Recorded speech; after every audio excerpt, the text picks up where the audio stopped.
Bismillahirrahmanirrahim. Assalamualaikum warahmatullahi wabarakatuh. Selamat pagi anak-anakku semua. Bagaimana kabarnya hari ini? Sehat ya? Ibu doakan semoga kalian sehat semua dan tetap semangat belajar meski di rumah ya. Baik, kita akan mulai pembelajaran pada bab yang kedua, yaitu tentang iklan sebagai sarana komunikasi ya. Silahkan kalian siapkan dulu alat-alat tulisnya ya, buku catatannya, buku latihannya, pensil, cari tempat duduk yang nyaman ya, supaya kalian bisa menyimak pelajaran hari ini dan insya Allah mendapatkan ilmu yang bermanfaat serta berkah. Amin. Dalam bab sebelumnya kita sudah belajar tentang teks berita, apa itu unsur-unsurnya, strukturnya, serta kaidah kebahasaannya. Ya. Nah, pada saat kita belajar atau membaca sebuah berita, baik dari media cetak maupun elektronik, tidak jarang kita menemukan yang namanya iklan, ya. Nah, apa itu iklan? Ya, dan apa saja cirinya? Serta bagaimana unsurnya, jenisnya, bentuknya ya. Nah, kali ini kita akan coba bahas dan kita belajar mengenal tentang iklan sebagai sarana komunikasi ya, dan mengetahui untuk menentukan unsur-unsurnya, baik itu iklan, slogan, dan poster ya. Nah, perlu kalian ketahui, iklan itu merupakan bagian dari industri perdagangan ya. Kenapa demikian? Karena melalui iklanlah perdagangan bisa berkembang ya. Hal-hal atau produk yang ditawarkan bisa dikenal di masyarakat dan bisa membujuk masyarakat untuk membeli atau memiliki produk yang ditawarkan tersebut ya.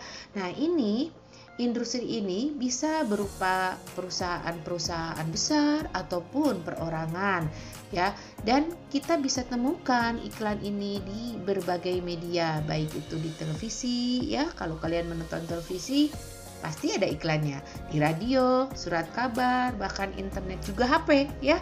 Pasti kita temukan iklan.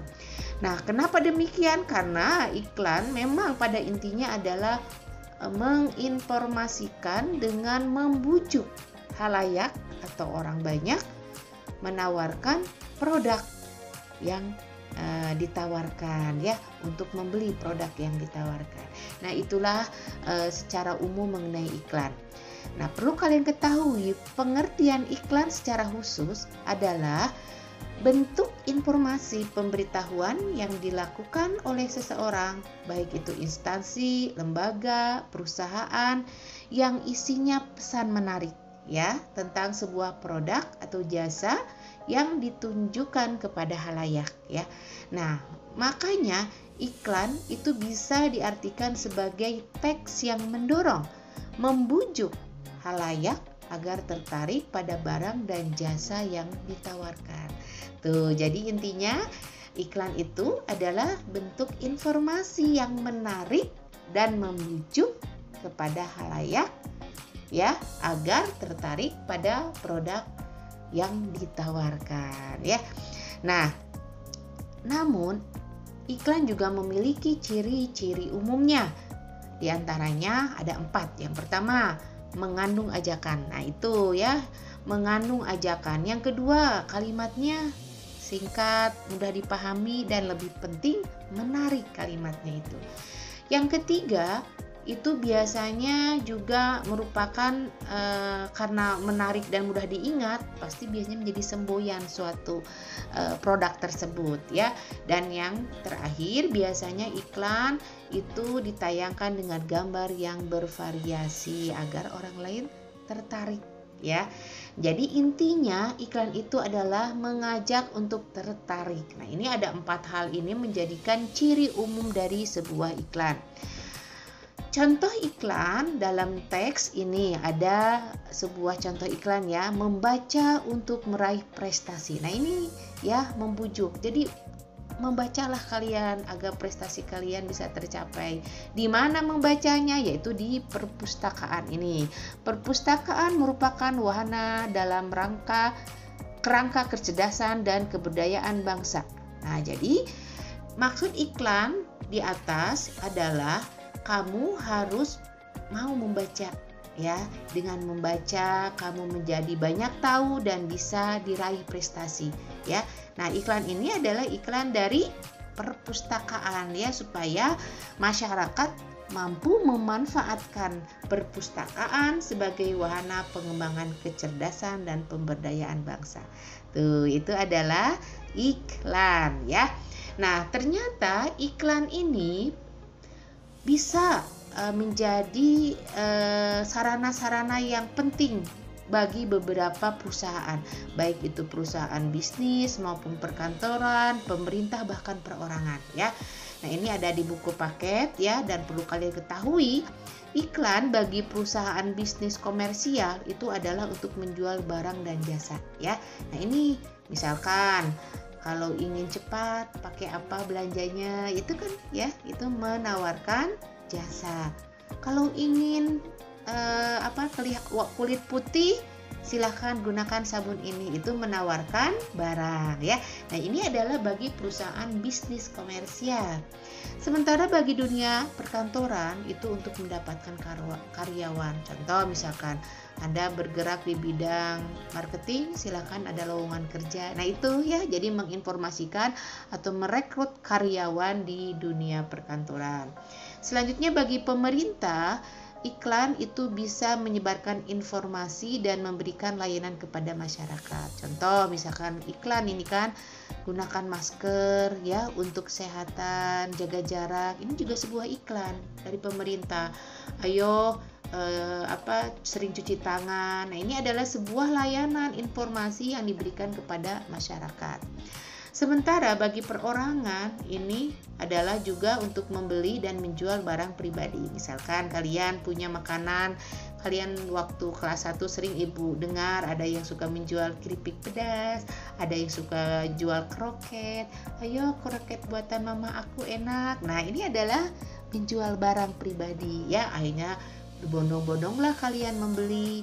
Iya enak, ditambah dengan teman kalian bilangnya iya enak, rasanya gurih dan sebagainya.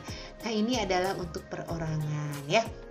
Nah, ternyata iklan ini banyak manfaatnya dan banyak juga digunakan oleh berbagai kepentingan, yaitu baik perusahaan, ya, tadi sekolah juga, ini pemerintah, ya. Kenapa kalian mau masuk sekolah di MTS 1 Purwakarta? Oh, MTSN 1 Purwakarta karena berbasis kepesantrenan, belajar kepesantrenannya. Itu mungkin salah satu daya tariknya, ya. Ternyata setelah belajar capek, ya. Nah, terlepas dari hasilnya, cuma yang jelas iklan itu adalah membujuk, menawarkan hingga orang lain tertarik untuk memiliki produk yang ditawarkan tersebut, ya. Nah, untuk itu fungsinya iklan semakin hari semakin banyak, bertambah luas, ya, berkat kemajuan teknologi, komunikasi, dan keperluan hidup warga masyarakat itu sendiri. Namun secara umum fungsi iklan itu adalah sebagai kebutuhan untuk mengomunikasikan pesan, baik yang bersifat komersil, ya, perdagangan tadi, sosial, ya, maupun pribadi, ya. Ini sosial ini masyarakat, ya, maupun pribadi. Jadi fungsi iklan ini untuk mengomunikasikan, ya, mengomunikasikan pesan, ya. Jadi itulah yang disebut dengan fungsi iklan, ya.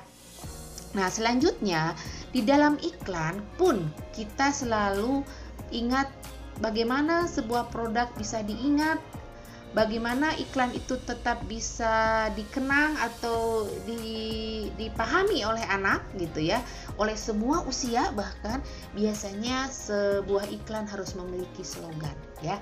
Apa itu slogan? Contoh, ya, RCTI oke, itu kan adalah slogan, ya. Misalkan kelas 8B is the best. Nah, itu adalah slogan. Nah, slogan itu adalah kalimat pendek yang menarik dan mudah diingat yang digunakan untuk menyampaikan suatu informasi. Juga dipakai sebagai dasar pegangan hidup ya, prinsip utama dari suatu usaha organisasi dan sebagainya ya. Nah, jadi intinya slogan itu bisa dikatakan sebagai semboyan ya. Nah, dan slogan ini lebih mengutamakan kepadatan makna dan kehematan kata-kata ya. Nah, ini yang disebut dengan slogan ya. Cirinya itu pendek sama dengan iklan ya. Kemudian menarik ya dan mudah diingat. Itu ciri-ciri dari slogan. Kalau tidak pendek, wah, susah diingatnya ya. Dan slogan ini selalu menempel pada sebuah iklan tadi. Sebuah iklan harus punya slogan agar produknya tetap diingat ya. Dan yang ketiga adalah poster. Nah, poster juga ini bagian dari iklan ya, di mana poster merupakan sebuah plakat.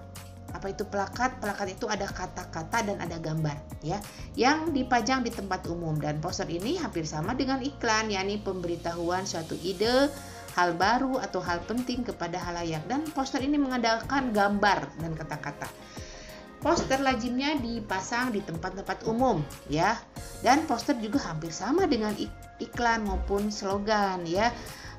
Dan menggunakan kata-kata singkat, jelas, menarik dan lengkap ya.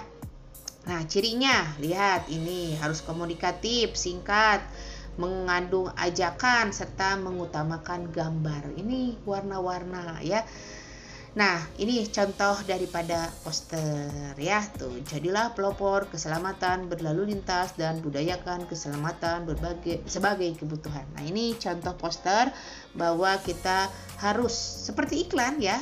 Seperti iklan, cuma memang lebih menonjolkan kata-kata dan gambar ya. Nah, selanjutnya poster juga bisa kalian gunakan dalam pemilihan kampanye OSIS gitu ya, atau menjaga lingkungan dan lain sebagainya ya. Nah, bagaimana materi kita kali ini tentang iklan, slogan, dan poster bisa dipahami ya? Sekali lagi, menentukan unsur-unsur iklan, slogan, dan poster yang kita pelajari kali ini adalah bersifat persuasif atau mengajak ya. Jadi semuanya harus membujuk, harus mengajak agar halayak tertarik pada produk yang ditawarkan ya. Nah, kalau sudah selesai kita evaluasi ya. Nah, evaluasinya adalah jawab pertanyaan di bawah ini. Ada 5 ya. Tolong langsung jawab. Apa yang dimaksud dengan iklan? Tuh, sudah ya tadi. Apa fungsi iklan? Tuh, di mana saja iklan itu bisa kamu temukan? Di mana? Udah ya, tadi Ibu jelaskan. Bagaimana fungsi iklan bagi pemerintah dan perusahaan? Tuh, udah ya di awal. Dan apa persamaan iklan, slogan dengan poster? Mudah. Pertanyaannya mudah, apalagi jawabannya pasti kamu bisa ya.